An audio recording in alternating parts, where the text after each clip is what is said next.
बेगूसराय जिला में चिल्हाय पंचायत जो है पूरे भ्रष्टाचार से भरा हुआ है। बिना डोनेशन लिए हुए कोई काम को तो मान लीजिए जॉब कार्ड है नहीं। पहली बात ये है, जो मान लीजिए दलाल बिचौलिया से साँठ-गाँठ है, उसको मिल रहा है, उसको मनरेगा का कोई फ़ायदा मिल रहा है। अगर फ़ायदा भी अगर वैसा आदमी को मिल रहा है तो उसमें अगर 2000 रुपया आया तो पहले कह देता है वो मान लीजिए कार्ड धारक को, जॉब कार्ड वाले को, जो मुझे 500 रुपये चाहिए या 1000 रुपये चाहिए, आधा तुम रखो आधा हम रखेंगे, ऐसी प्रक्रिया। कागज बिहार त्रिस्तरीय पंचायत चुनाव की सरगर्मी 7वें आसमान पे है। इसी कड़ी में बेगूसराय के तेघरा ब्लॉक में सबसे अंतिम दौर में 12 दिसंबर को मतदान होना है। नामांकन की प्रक्रिया पूरी हो चुकी है और जिला पंचायत से पंचायत समिति के पद पे एक कद्दावर युवा चेहरा असलम जी ने नामांकन करवाया है। हम इनसे जानने का प्रयास करेंगे कि किन मुद्दों को लेके ये इस बार चुनावी मैदान में आ रहे हैं। सबसे पहले असलम सर, आपका बुलंद बिहार बहुत बहुत स्वागत है। धन्यवाद, आपके चैनल का धन्यवाद करते हैं सबसे पहले, और तमाम चिल्हाय पंचायत के जो जनता है सबको मेरा प्रणाम है।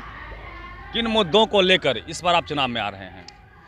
सबसे पहली मुद्दा जो है भ्रष्टाचार मुक्त होना चाहिए, क्योंकि जितने भी ऊपर से तो योजना आते हैं लेकिन पंचायत में जो है दलाल बिचौलिया बहुत ज़्यादा की संख्या में है। अगर कोई किसी का घर मिला तो उसमें वो डिमांड करते हैं 20,000 30,000। अगर आप अगर नहीं देते हैं तो आपको घर नहीं दिया जाएगा। अगर देते हैं, क्रम संख्या में छेड़छाड़ी के बहाने उनसे पैसा वसूली होती है। यही आपका कहना है? जी। पैसा अगर देते हैं तो आपका घर मिलेगा, नहीं देते हैं तो फिर नहीं मिल सकता है। उसके बाद शौचालय में भी सब 2000 5000 बांधे हुए हैं। सब कोई ऐसी योजना है जो बिना डोनेशन को कोई योजना का लाभ आपको नहीं मिलेगा। सबसे पहले मेरा मुद्दा रहेगा भ्रष्टाचार मुक्त होना चाहिए। गरीब आदमी को जो ये सब शोषण कर रहे हैं, इससे निजात दिलाने के लिए हम प्रयास कर रहे हैं। ये लेके हम पंचायत समिति पद पे उम्मीदवार हुए।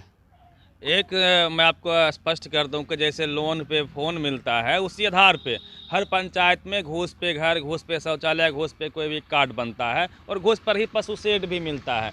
मीन्स आलम यह है कि जनता बेबस हो चुकी है। बिना घूस का उसका कोई काम नहीं होता। यदि आपको मौका मिलता है, इस घूस के मजबूत नेक्सस को ख़त्म कर पाएंगे? हाँ, हम ख़त्म कर पाएंगे। इसीलिए हम जो है पंचायत समिति पद से लड़ रहे हैं।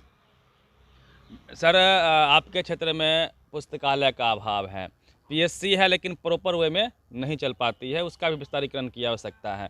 क्या इस ओर भी ध्यान जाएगा? नहीं तो पीएससी तो है, लेकिन ये जो उसमें एनएम जो है, नर्स हैं, टाइम टेबल आ नहीं पाते हैं। किसी का प्रसाव का ज़रूरी है, उसके बाद मान लीजिए भगवानपुर जाना पड़ता है, तेघरा जाना पड़ता है, बंद ही दिखता है। हाँ, अक्सर मेरे पंचायत में ये बंद नहीं दिखता है। उस पर ध्यान जाएगा? हाँ, उस पर मेरा ध्यान रहेगा। जो टाइम टेबल खुलेगा सुचारू रूप से उसको चलाने का काम हम करेंगे। सर, एक सवाल और रहेगा, कितने भी राशन कार्ड हैं या फिर वृद्धा पेंशन है, जॉब कार्ड है, सब में प्रॉपर सभी लोगों को नहीं, जिनको ज़रूरत अधिक है उनको नहीं मिल पाता है। उस दिशा में आप कैसे काम करेंगे? सभी को तो मान लीजिए जॉब कार्ड है नहीं। पहली बात ये है, जो मान लीजिए दलाल बिचौलिया से साँठ-गाँठ है, उसको मिल रहा है, उसको मनरेगा का कोई फ़ायदा मिल रहा है। अगर फ़ायदा भी अगर वैसा आदमी को मिल रहा है तो उसमें अगर 2000 रुपया आया तो पहले कह देता है वो मान लीजिए कार्ड धारक को, जॉब कार्ड वाले को, जो मुझे 500 रुपये चाहिए या 1000 रुपये चाहिए, आधा तुम रखो आधा हम रखेंगे, ऐसी प्रक्रिया। कागज पे ही काम दिखता है। हाँ। और पैसा निकाल लिया जाता है, तो फर्जी काम, यही ना आपका कहना हुआ? जी, फर्जी काम से ही मान लीजिए ये सब होता है। टोटल पंचायत में मेरा एक बेगूसराय जिला में चिल्हाय पंचायत जो है पूरे भ्रष्टाचार से भरा हुआ है। बिना डोनेशन लिए हुए कोई काम होता ही नहीं है। चलिए, अंततः आप जनता से क्या अपील करेंगे? जनता से यही अपील करेंगे जो भाई सही को आप मतदान करें, सही आदमी को चुने, ताकि आपको ये भ्रष्टाचार ये जो होता है उससे आपको घूसखोरी से निजात मिल पाएगी। घूसखोरी से निजात मिल पाएगी आप लोगों को। बहुत बहुत धन्यवाद आपका, अपने वक्त निकाला बुलंद बिहार से बात करने के लिए। कई सारे वादे, कई सारी इरादे प्रत्येक प्रत्याशी जता रहे हैं, यह वक्त ही बताएगा किनके बातों में किनके इरादों में कितना दम है और जनता किनके कंधों पे जिम्मेवारी देती है। फिलहाल आप बने रहिए बुलंद बिहार के साथ। मैं हूं रवि मेहता, बेगूसराय।